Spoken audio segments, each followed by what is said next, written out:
Welcome to the Boston Bruins News Channel. For all Boston Bruins fans, we're here to provide you with up-to-date and reliable first-hand information about the team. Our commitment is to bring only true and high-quality news to our followers. Stay on top of the latest and most updated news about the Boston Bruins, with daily publications here on the channel. Don't miss any details. Sign up now to stay up to date with everything happening in the Bruins world. Thank you for being part of our community. Jeremy Swayman details his experience with the arbitration process and how he's feeling now that it's over.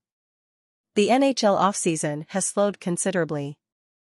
August is normally a pretty slow month for the hockey world, as it falls between the initial run of free agency and the start of training camps in September. So it's the perfect time to take stock of all the player moves over the past 2 months and reshuffle the Eastern Conference pecking order. The Bruins sat atop the East going into the 2023 Stanley Cup playoffs after a historic regular season that saw the original six franchise set records with 65 wins and 135 points. But after a surprise first-round exit, the squad lost significant parts, including captain Patrice Bergeron to retirement. How far did the Bruins fall in the East? Here's our new ranking of all 16 conference teams. 16. Philadelphia Flyers. The Flyers will be bad next season. And frankly, it's better for team rebuilding if the on-ice performance is substandard, because that would increase the chances of securing a top pick in the draft lottery. A complete teardown is needed in Philadelphia, and that appears to be the case. Will management and/or fans have the patience to see this through? That's the real question. 15. Montreal Canadiens. The Canadiens did not have a highly successful offseason. Acquiring forward Alex Newhook from the Avalanche was the Habs' most impactful addition, and they overpaid to sign him. The Canadiens' goal should be to keep accumulating young players and developing them. So it's likely to be another long, hard winter in Montreal. 14. Colombo Blue Jackets. The Blue Jackets were hoping to be a playoff team last season after signing winger Johnny Gaudreau to a 7-year, $68.25 million free agency deal. Instead, they were one of the most disappointing teams in the league and finished with the second-worst record, while also scoring the third fewest goals and allowing the second most goals. However, there are many good pieces at play, especially on the blue line, where Zach Werenski, Ivan Provorov and Damon Severson lead an impressive group. Adam Fantilli, the third overall pick in the 2023 NHL entry draft, could be a part of the team from day one. The Blue Jackets have the potential, if healthy, to be in contention for a wild card berth next season if all goes well. Goalkeeper will likely make or break this team. 13. Washington Capitals. The Capitals missed the playoffs last season for just the second time in the last 16 years.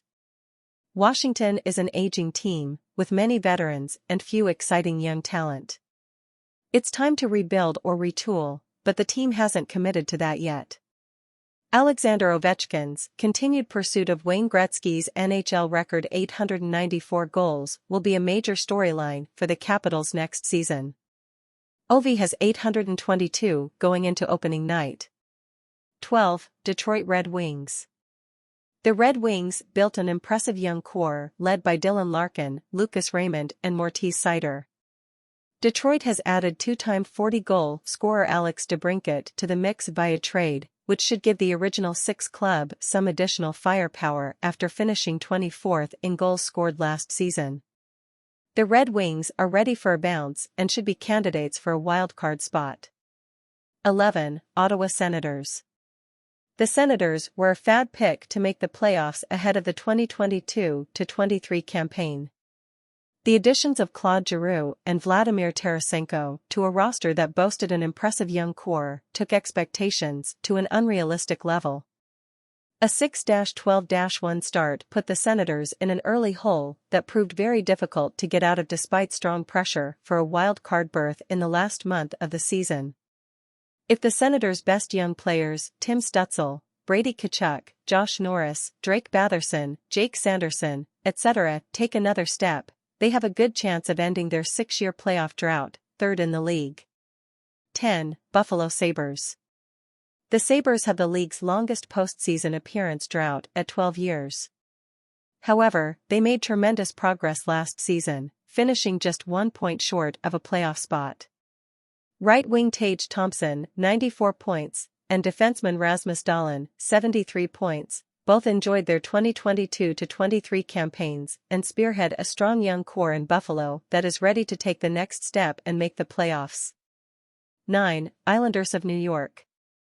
A mid-season trade for top 6 centers Bo Horvat and the Vezina-caliber goaltender of Ilya Sorokin helped propel the Islanders into the playoffs as a wildcard first team. Sorokin is good enough to make this team competitive as long as he's healthy. Whether the Islanders can score enough goals is the real question. They ranked 22nd in goals scored and 30th in power play percentage last season. 8. Pittsburgh Penguins. The highly successful trade to acquire current Norris Trophy winner Erik Karlsson without giving up significant assets was a huge coup for the Penguins. Karlsson is an offensive juggernaut who posted an impressive 101 points, 25 goals, 76 assists, in 82 games last season. Previous offseason additions Riley Smith and Lars Eller also provided solid veteran depth up front.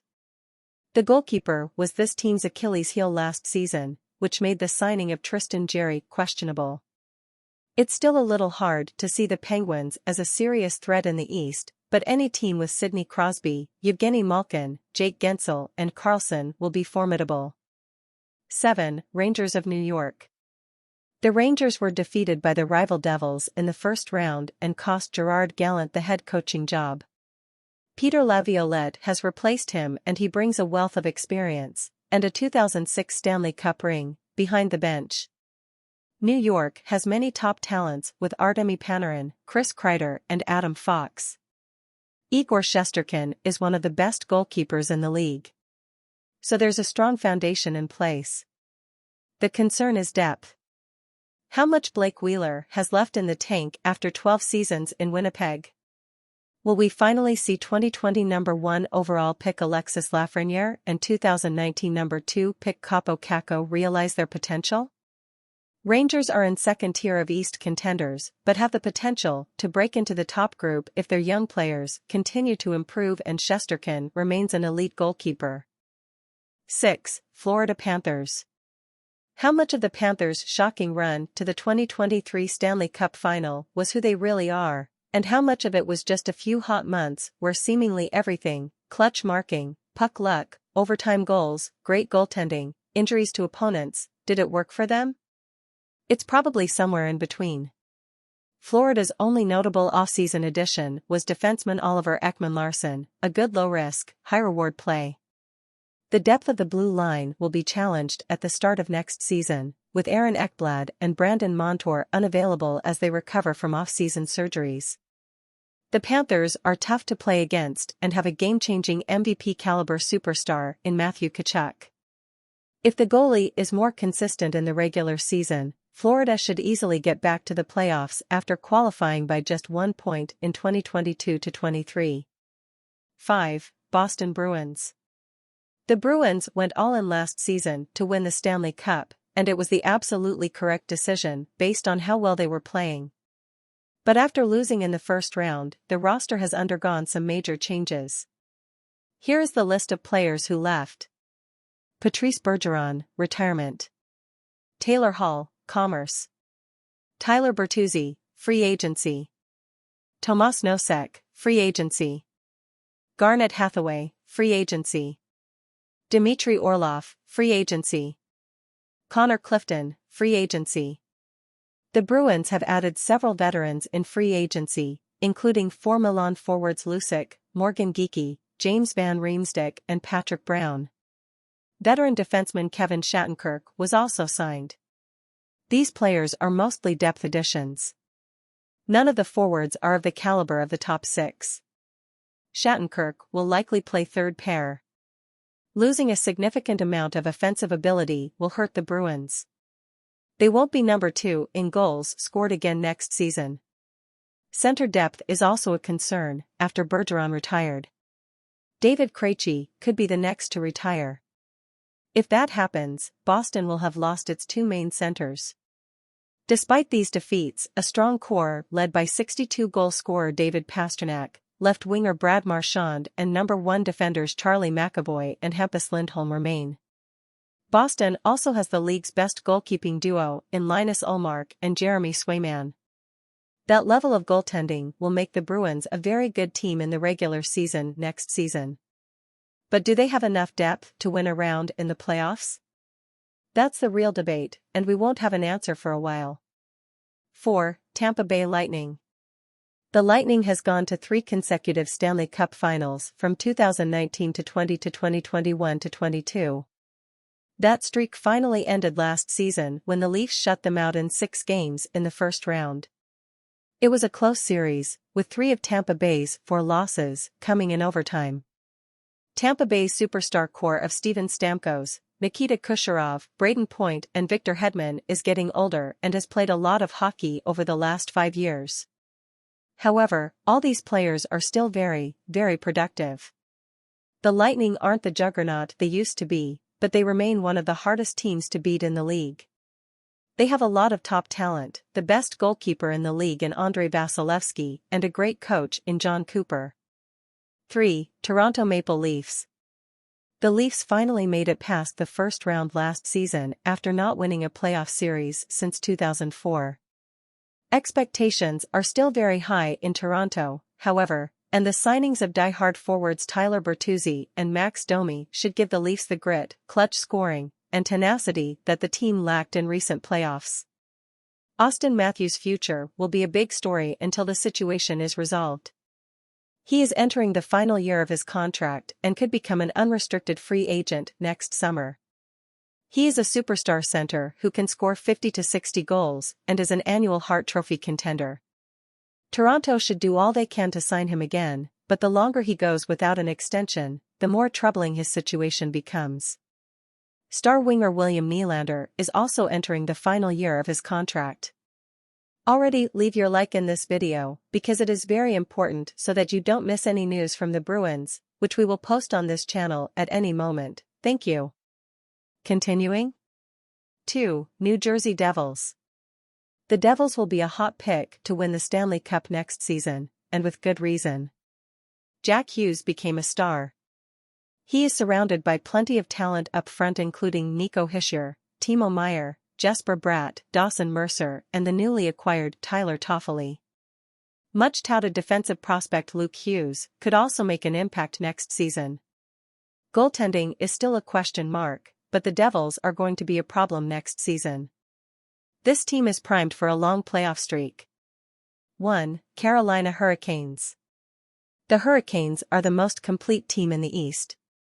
In fact, they've been among the conference's elite for several years now, but several factors have held them back in the playoffs, including a lack of elite goaltending and timely scoring, as well as injuries to key players. The free agent signing of offensive linebacker Dmitry Orlov has updated an already elite blue line with even more depth and cutting-edge talent. Adding half-sixth forward Michael Bunting in free agency was also a good move. Andrei Svechnikov missed the entire 2023 playoffs due to an ACL injury, so he will be highly motivated when he returns. The Hurricanes have the best roster in the East on paper. They could still use another chaser, but this group will be very hard to beat next spring if they are healthy. It's wonderful to have you here. I am extremely happy with your presence and would love to hear your opinion in the comments, so that we can together expand our knowledge of Boston through this channel. Sharing knowledge is essential, so I would be very grateful if you would subscribe to our channel, allowing us to reach even more fans. With your help, I feel motivated to post videos daily and keep it constantly updated. By subscribing, you will receive notifications whenever a new video is published. Thank you immensely for your support.